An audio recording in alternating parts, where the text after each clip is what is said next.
Hey everybody, welcome to Grimsforge Gaming. Today we're going to be covering my Alpha Predator Werewolf build. You can, however, use this build on a lot of other classes. I can tell you that this build is a lot of fun on a Sorcerer as well. Once we dive into this, you're going to find this pretty interesting. Anyways, on a werewolf, it's problematic because we are able to go invisible on a werewolf. And not only that, we will get up to an additional 100% movement speed as we build stacks moving through the sewers. We are very, very hard to track on this, and what I mean by that is if you spend any amount of time in the sewers, you can tell when another player is near just by where the NPCs are at and their location.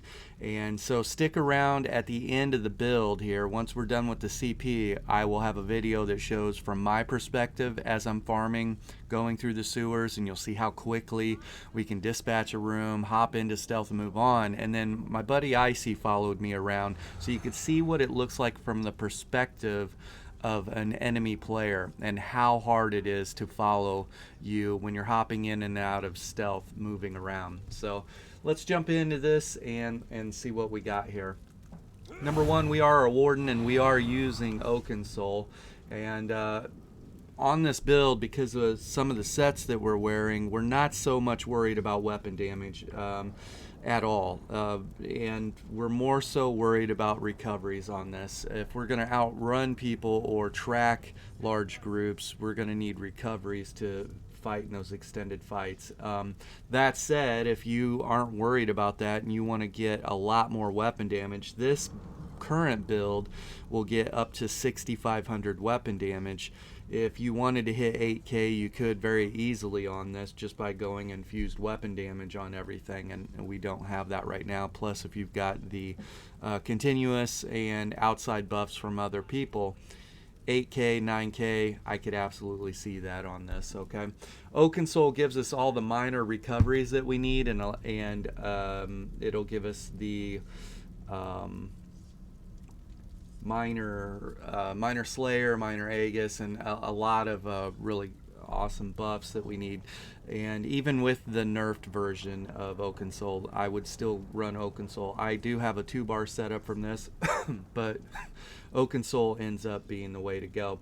First armor set, this is where the magic is at for it, and it's pretty funny because a lot of people overlook this set, is going to be Sith's Touch.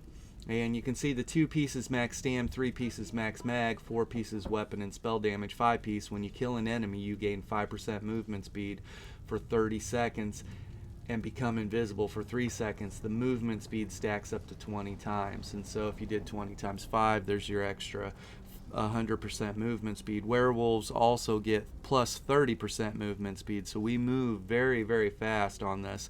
And that 3-second invis window, we can move from one spot to another invisible, and the enemy just won't have any clue where we're at. So repositioning after a kill, and not only that, how quickly we kill things on this.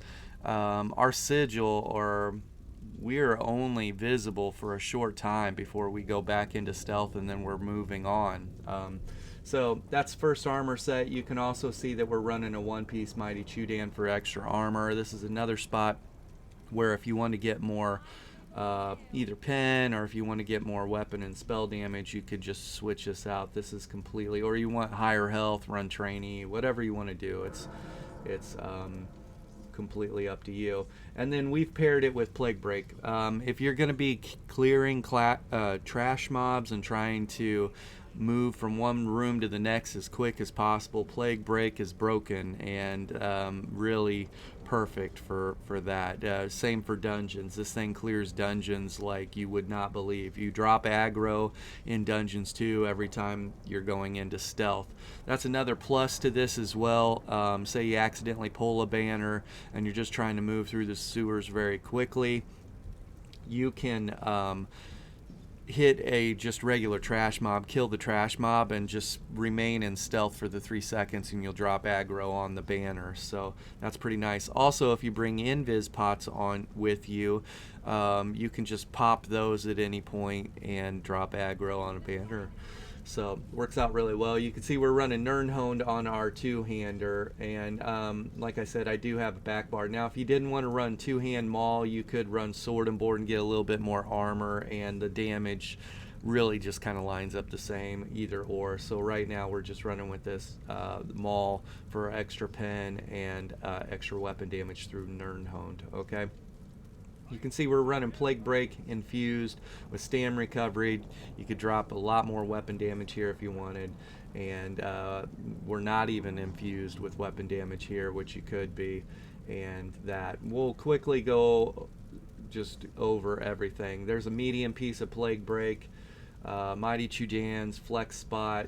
There is Sithis Heavy Armor, Sithis Heavy Armor, Sithis Heavy Armor, Sithis Heavy Armor, and Sithis Heavy Armor. You can see that we're running 6 heavy and 1 medium right now. So that's another way that you could get a lot more weapon damage out of this. Like I said, 8K is no problem, 6,500 on your own with self buffs, but you could switch this out to a mostly medium, and you know, you would probably be in the 22 to 20, 24K 24,000 resistances, but push a lot more weapon damage on this. So might even be able to hit 9K honestly in a group or 10. So now that I think about it, but if you're running solo, I would stick to the mostly heavy armor just in case somebody catches you while you're outside of your invis. Okay, like where our recoveries are at, this is unbuffed with a potion. Let me show you what that looks like with a potion here.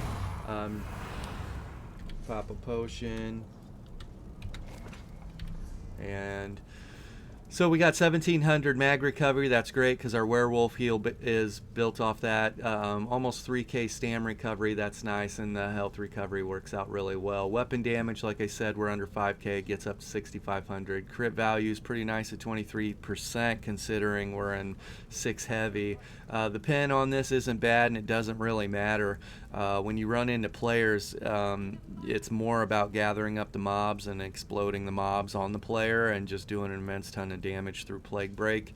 Not that you can't stand and box with somebody toe to toe, but play to your strong suit, and that's gathering the mobs and making them explode on players.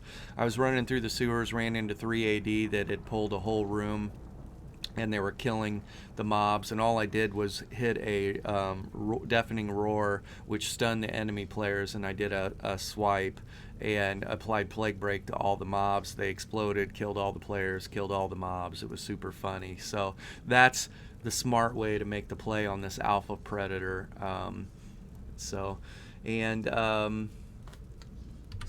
that is that. It's a pretty simple build, and you can see the abilities that I'm running when I'm in regular form. I've got my Wrecking Blow, and you could run Dizzy on this too. It doesn't really matter. This is more about farming mobs, and then when you run into the player, use the mobs to kill the players pretty easily. We're running Deep Fissure. Deep Fissure has a 2 separate big tool tips on it. You can see that 9,500, and we're still leveling this, and then a 13k, and it applies major and minor breach. So outside of wolf form, you know, we're looking at 14k pen on players, and we've got 21,000 resolving vigor with our minor resolve armor buff, so that gets us up to 29k, I believe. Let's double check that. Yeah, 29k resistances, so you can't really beat that. And we got our burst heal here with Arctic Blast, and also our hot and our dot and our hard stun on this, and so that works out really well. A lot of pressure there. These are great for 2 heals, 1 mag heal, 1 stam heal, and then Deep Fissure, which is a really heavy loaded ability. It hits has a really big tooltip with both those hits, and applies major and minor breach, so you can't go wrong there. I'm running Reverse Slice for the splash damage because I fight outnumbered a lot, and basically as soon as I get one person low and I go into execute phase, that splash damage from that execute phase, sneaky like hits all the other players and puts them in jeopardy. And if they're not on their heals, not on their buff maintenance, and trying to kill me, they'll miss the fact that they're being executed as well. So here's one of the tips and tricks with this loadout. You need to be the Berserker Werewolf, okay? The reason being is the other werewolf, the Guardian Werewolf, or why can't I remember the name of it? The other werewolf, the white one. I normally on Frostfangs run that, but the two dire wolves that move with you, they do not have a stealth mechanic. Even if you hit an invis pot, they won't stealth, and so you lose your ability to lose someone hopping in and out of stealth. They'll just follow your dire wolves wherever they go, and so that's if they're hunting you. Now, if it's a player that can't, like if they're in stealth and they're watching you trying to plan their gank, they'll just follow the dire wolves and they'll know right where you're at and they can plan accordingly. If they're not able to stealth, your dire wolves will be attacking them, which will pull you from stealth. So the white werewolf was not the better way to go. Dire wolf berserker, or werewolf berserker, was the better way to go. So, and you can see this, your light attacks apply a bleed for 14k damage over 4 seconds, and your heavy attacks deal 50% splash damage, and your max stamina is increased by 30%. That's pretty helpful. While a lot of your stamina recovery is increased by 15%, that's pretty helpful as well. So I like this Berserker for this build. I wouldn't run the other one. Let's look at CP. We have some secrets hidden here, and if you waited this long, this is actually something that a lot of werewolf users don't use, and they really should, because one of the ways you kill werewolves is letting them run out of mag. They're too heavy on their werewolf heals, which is a big mag expense. I think if we jump into werewolf, which we'll do, when you're looking at the werewolf heal, it's 5,700, right? That's a huge burst heal too, 17k. Huge burst heal. 5,700. I can actually get this down to 1,400, so we can just spam that, but we'll look at that in our CP here. So first thing, green tree, for the most part, the ones that matter to me, Steed's Blessing and Rationer, matter a lot to me. Whatever else you want to do is up to you.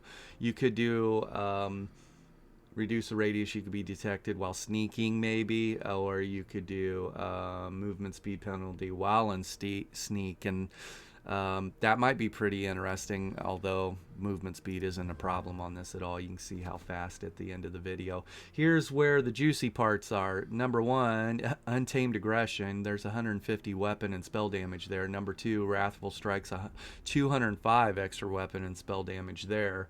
Here it is, Foresight. After you drink a potion, the cost of your magic and stamina healing abilities within 6 seconds are reduced by 75%. When I pop a potion, my werewolf heal goes down to 1,400. I can spam a whole bunch of those with that, and then you can see increase your healing done with single target heals by 10%. Let's look at this here real quick. I'm going to go into werewolf form, okay, and I want to look at my werewolf heal cost. You can see that's 5,700. I'm going to pop a potion, and now we're going to go into our ability, and you can see that it's 1,400. Okay, so as soon as you pop a potion, you can hit 3, 4, 5 of those heals if you needed to. Like if you're taking immense pressure, that werewolf heal at 19k, look at that tooltip on it, that's ridiculous. 800 on our gap closer. This is how we stack our own weapon damage. We're using Claws of Life. There's a nice dot and hot attached there. It heals for 80%.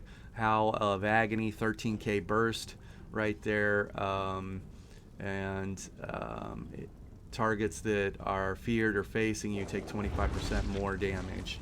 And then we've got our Howl that applies major breach to targets. And so this is a lot of fun on a werewolf, and if you want a lot of fun on a sorcerer, I would recommend, if you go back and watch a video, and I'll tag it at the end, but it was my Dr. Doom. battleground gameplay, and I'm running a Doctor Doom setup using this setup using the Sithis Touch. And so you're a mag sork, and every time you execute someone, you go invis. And so I have some people that have messaged me on Werewolf, and they're say hacker, or you're a werewolf that goes invis, what WTF. Same with a sorcerer, and you know how problematic sorcerers are with kill stealing. And so every time you execute someone, you're just hopping in and out of stealth. And with that extra movement speed on a sorcerer, you can match it. Sorcerers with their armor buff get 30% movement speed, or major expedition. Well, when you're at full stacks with Sithis Touch on a sorcerer, that's an extra 100% movement speed. So you have 130% additional movement speed on a sorcerer, hopping in and out of stealth, nuking people from stealth, and going right back to stealth. And so these two things, we're going to release these builds to the wild, but Alpha Predator works on Werewolf really well, works on Sorcerer really well. It's very scary on both those things. And so anyways, that, let's see, Red Tree, almost missed it, right? We're running Boundless Vitality for extra health. We're running Fortified for extra armor. We're running Rejuvenation for extra recoveries. And then we're running Pain's Refuge. Reduce your damage taken by 2% for every 2 negative effects. So you can get up to an extra 20% damage mitigation with a bunch of negative effects on you. And as a werewolf, we don't have a way to cleanse negative effects unless we're running Mara's Balm. Okay, now that's another thing. If you want to, if you're not worried about plague break and clearing rooms super quick, you could put Sithis Touch with Mara's Balm, and that would be a battleground version that you could run on this. You'll be very tanky, be able to cleanse, and have an extra hot coming in from Mara's Balm cleansing negative effects on you. And when you do kill someone, you could hop in and out of stealth. And so kind of fun, very unique. I haven't seen any other werewolves hopping in and out of stealth. So here it is, Alpha Predator. Everybody be safe out there. Bye.